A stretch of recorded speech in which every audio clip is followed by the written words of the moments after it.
महाराज जी प्रणाम। जय श्री राम।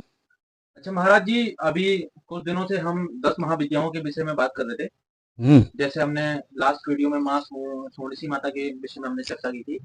लेकिन महाराज जी, आज का जो आप जो है आने वाली जो तारीख है 8 तारीख को, जैसे कि महाशिवरात्रि आ रही है, तो आप महाशिवरात्रि के बारे में आज बताइए कि महाशिवरात्रि क्यों मनाई जाती है, महाशिवरात्रि मनाने से क्या फायदे होते हैं और महाशिवरात्रि को किस तरीके से हम लोगों को मनाना चाहिए। क्योंकि हम देखते हैं कि महाशिवरात्रि का जो एक तो होती है महाशिवरात्रि, एक होती है शिवरात्रि। तो महाशिवरात्रि का एक अपने आप में जो है बहुत बड़ा रोल है इस ब्रह्मांड में। जो महाशिवरात्रि का तो उस रोल को आप समझिए कि महाशिवरात्रि किस लिए मनाई जाती है और किस तरीके से हम लोगों को मनानी चाहिए। सिया राम में सब जग जानी, करो प्रणाम जोर जुग पानी। सबको नमस्कार। और आज आपने शिवरात्रि के बारे में पूछा है, तो ये महाशिवरात्रि का इंतजार तो जो है बड़े बड़े सिद्ध योगी, महात्मा और साधक इस महाशिवरात्रि का इंतजार करते रहते हैं। इस दिन धरती पर एक दिव्य पुंज ओबरा और तुम्हारा जो है एक ऊर्जा जो है धरती पर पड़ती है। और जितने ज्ञानी होते हैं उस शक्ति के बारे में जो है सोचते रहते हैं कि कब वो शक्ति आए और कब हम उसे अपने शरीर में ग्रहण करें। तो वो शिवरात्रि का मतलब होता है कि शिव माने कल्याण और रात्रि माने कल्याण वाली रात्रि। इसका जो शुद्ध नाम है कल्याण वाली रात्रि। यानी हमें कि शिवरात्रि के दिन जो है, महाशिवरात्रि के दिन रात भर जो है जागना चाहिए और जिससे हो सके षोडश विधि से जो है इसका पूजन होना चाहिए। जैसे दूध, दही, घी, शक्कर, शहद, इसका अभिषेक करना चाहिए। और किसी को जो है अगर ये चीजें नहीं कर सकता है तो उसे महामृत्युंजय मंत्र का जाप करना चाहिए। अगर किसी को महामृत्युंजय मंत्र भी नहीं आता है तो उसे जो है ओम नमः शिवाय का जो है जाप करना चाहिए। क्योंकि इस दिन जो है जो भी साधक अपनी रीढ़ की हड्डी को जो है बिल्कुल सीधा करता है और अपने सातों चक्रों को, उसके अंदर इतनी सामर्थ्य होती है साधक के अंदर कि वो सातों चक्रों को जो है खोल सकता है। इसलिए इस तिथि को जो है महाशिवरात्रि बोला गया है, क्योंकि हर महीने एक शिवरात्रि आती है।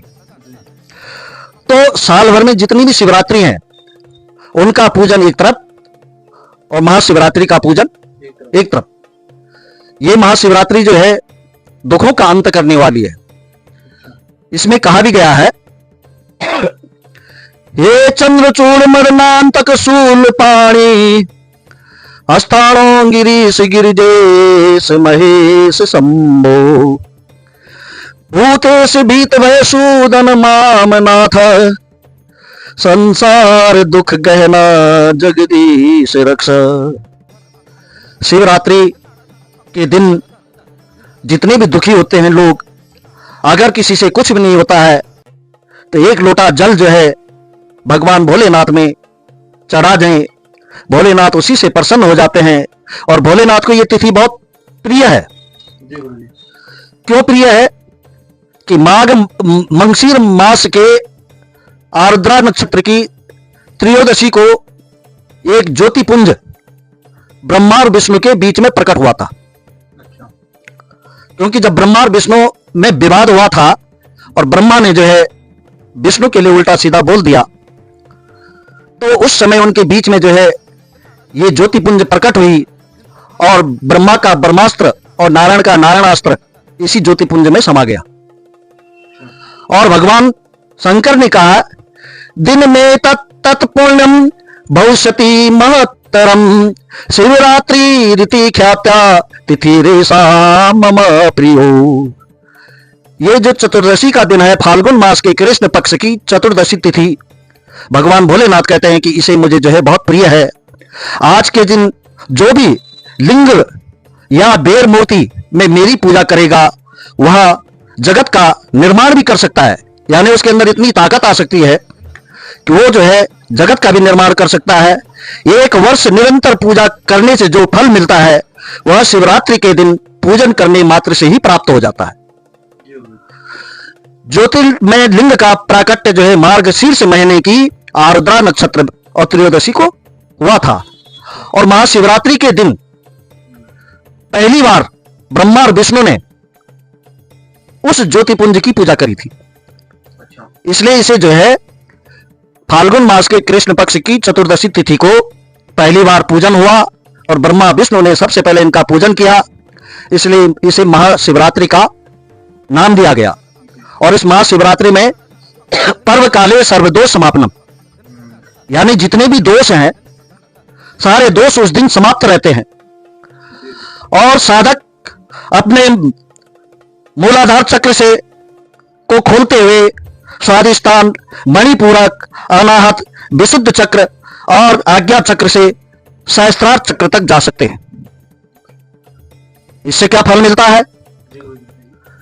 इससे व्यक्ति, भगवान कह रहे हैं कि जो महाशिवरात्रि को पूरे तन मन धन से और शुद्ध विचारों से मेरा पूजन करता है, उसके अंदर जो है सृष्टि निर्माण की शक्ति भी प्राप्त हो सकती है। ठीक है। और किसी महात्मा जी से मेरे को एक मंत्र मिला था और वो मंत्र इस प्रकार है, ओम ह्रौम जोम स ओम भूर्भुवस्व रक्ष रक्ष, और फिर अपना नाम लिखो और फिर स भूर भू ओम सजोम हरोम ओम। इस मंत्र का अगर कोई रात्रि में जो है जाप करता है तो उसके शरीर के सारे रोग दूर हो सकते हैं और उसका कष्ट का निवारण हो सकता है। इस दिन रुद्राभिषेक किसी से हो जाए तो ठीक है, शिव पार्थिव पूजन अगर कर ले तो इससे भी बहुत लाभ मिलता है। महामृत्युंजय का जप कर ले, इससे भी महा शुभ फल प्राप्त होता है। अगर ये भी नहीं आता तो ओम नमः शिवाय का जाप कर ले। अगर ओम नमः शिवाय में भी उसका मन उचटता है तो भजन कर ले, लेकिन पूरी रात जागरण करना चाहिए और जागरण करने से ही इसका शुभ फल प्राप्त होता है। अच्छा गुरुजी, जैसे अभी आपने हमारे 7 चक्रों के बारे में बताया, जिसमें आपने जो हमारा जो पहला जो चक्र होता है वो मूलाधार चक्र होता है, जिसमें हमारी सारी शक्ति केंद्रित होती है। तो यहीं से जो शक्ति का निर्वाहन है ऊपर की ओर होता है, जिसके बाद स्वादिष्ठान चक्र, मणिपुर, अनाहत, विशुद्धि और फिर आज्ञा चक्र और फिर सहस्त्रार चक्र तक तो जाता है। तो गुरुजी आप जैसे कह रहे हैं कि रात को पूरा जागरण होना चाहिए इस दिन। तो रात को जागरण अगर मैं आपसे बात करूं या मैं खुद की अपनी बात करूं तो गुरुजी 12 बजे से अगर स्टार्ट करती है इस प्रक्रिया को तो गुरुजी हमारे लिए तो बड़ा मुश्किल हो जाएगा आधे घंटे में ऐसे सीधी रीढ़ की हड्डी सीधा खड़ी होकर बैठना। तो आप इसमें अपना कुछ ऐसा सुझाव दीजिए जिससे हमारे जो भी साधक हो वो मतलब एक तरीके से मतलब इसको जैसे किस तरीके से इजी तरीके से कर सके और उनको नींद भी ना आए, क्योंकि नींद हमारे लिए भी जरूरी है और नींद जो है उस दिन आनी भी नहीं चाहिए। तो देखो ऐसा है, इस कलयुग में साधारण मनुष्य का जो मन स्थिर होता है वो केवल 35 मिनट तक होता है। हम साधकों की बात नहीं कर रहे हैं। 35 मिनट तक उसका ध्यान लगेगा और जब ध्यान उचटने लग जाए तो थोड़ी देर जो है फिर हिलडुल जाओ और भजन कीर्तन कर लो, लेकिन ध्यान जो है शंकर में ही केंद्रित करो। जाप कर लो, जाप नहीं करते हो भजन कर लो और अपने शरीर को जो है फिर कुछ देर बाद जो है फिर स्थिर कर दो, तो उससे आपका कल्याण जो है अवश्य होगा। क्योंकि ये महाशिवरात्रि है, आप जैसे भी करें, क्योंकि संसार का सबसे भोला अगर कोई है तो शंकर है। वो इतने भोले हैं कि भस्मासुर को वरदान दे सकते हैं कि जिसके सिर पर हाथ रखो वो भस्म हो जाए, और शंकर जी ने ये नहीं सोचा कि भस्मासुर मेरे पीछे भी आ सकता है। तो जो इतने भोले हैं, आप उनका ध्यान करेंगे, उनका पूजन करेंगे तो वो आपको भी अवश्य जो है शुभ फल प्रदान करेंगे। ठीक है। और कुछ पूछना है? जी गुरु जी, एक चीज और थी, जैसे आपने जो हमारे जो 7 चक्र बताए जिसमें मूलाधार चक्र से लेके सहस्त्रार चक्र तक ये प्रक्रिया होती है, लेकिन मैंने किताबों में जो पढ़ा है, किताबों में बोला जाता है कि महाशिवरात्रि के दिन जो ऊर्जा का प्रभाव होता है स्वाभाविक रूप से ऊपर की ओर चढ़ता है। हाँ, स्वाभाविक रूप से जो हमारी जो ये शक्तियां हैं जिसका हमें बिल्कुल भी ज्ञान नहीं है, जो हमारे ये जो 7 चक्र हैं जो बिल्कुल बंद पड़े हुए हैं, जिसमें से मूलाधार चक्र से होते हुए थे आज्ञा चक्र और फिर सहस्त्रार चक्र तक ये शक्तियां जाती है। तो उस दिन बोला जाता है कि जो हमारा शरीर है उस दिन उनका आज्ञा का प्रभाव ऊपर की ओर होता है, मतलब जो ऊर्जा का प्रभाव है स्वाभाविक रूप से ऊपर की ओर चढ़ता है। तो अगर साधक उसमें सिंपल बैठ के कोई जप भी ना करे तो उसका भी बहुत बड़ा फल है, तो क्या ये सही है? बिल्कुल, मैंने आपसे पहले ही कहा था कि इस महाशिवरात्रि का सब इंतजार करते हैं, योगी भी, तांत्रिक भी, साधक भी, ब्राह्मण भी, मंत्र जाप करने वाले भी, या पूजा पाठ करवाने वाले भी। नास्तिकों की बात नहीं हो रही है। जिनके अंदर जो है थोड़ी सी भी जो है ईश्वर के प्रति आस्था है, वो इस रात्रि का इंतजार करते हैं, और इसीलिए इस रात्रि का इंतजार होता है कि हमें जो है कुछ न कुछ शंकर से प्राप्त हो। मूलाधार चक्र में जो है केवल 4 दल होते हैं, और स्वादिष्टान में जो है 6 दल होते हैं, मणिपूरक में 10 दल होते हैं, और अनाहत चक्र में 12 दल होते हैं, और विशुद्ध चक्र में जो है 16 पंखुड़ियां होती है। 16 पंखुड़ियां। हाँ, ये दल का मतलब है पंखुड़ी। तो ये धीरे धीरे ऊपर की तरफ पहले 4 खुला, फिर 6 खुला, फिर 10 खुला, फिर 12 खुला, फिर 16 खुला, और उसके बाद में जो है लास्ट में सहस्त्र दल, यानी 1000 कमल की पंखुड़ियां जो है हमारे ब्रह्मरंध्र में जो है स्थित रहती हैं यहाँ। और जब वो चक्र खुल जाता है तब व्यक्ति जो है ईश्वर के समान हो जाता है। तो गुरुजी वो तो फिर ईश्वरी बन गया। हाँ, तो वहां तक पहुंचना जो है ये बहुत कठिन होता है। अच्छा गुरुजी, ये जो कुंडलिनी शक्ति का ये जो हम देखते हैं बहुत सारी यूट्यूब चैनलों में दिखाते भी हैं, तो ये कुंडलिनी शक्ति का भी जो प्रभाव है इस तरीके से ही ऊपर की ओर। इसी को कहते हैं, ये धीरे धीरे जो है जो चक्र खुलते जाते हैं तो आपकी कुंडलिनी जो है जागृत होती जाती है। ठीक है, और ये जो बड़े बड़े साधक होते हैं इन्हीं चक्रों को खोलते जाते हैं। मतलब ये जो यूट्यूब में ज्ञान दे रहे हैं कि हम आपकी कुंडलिनी जागरण करा देंगे या ये सब कुछ, तो ये तो बिना ईश्वर की साधना के, बिना गुरु की साधना के ये असंभव है।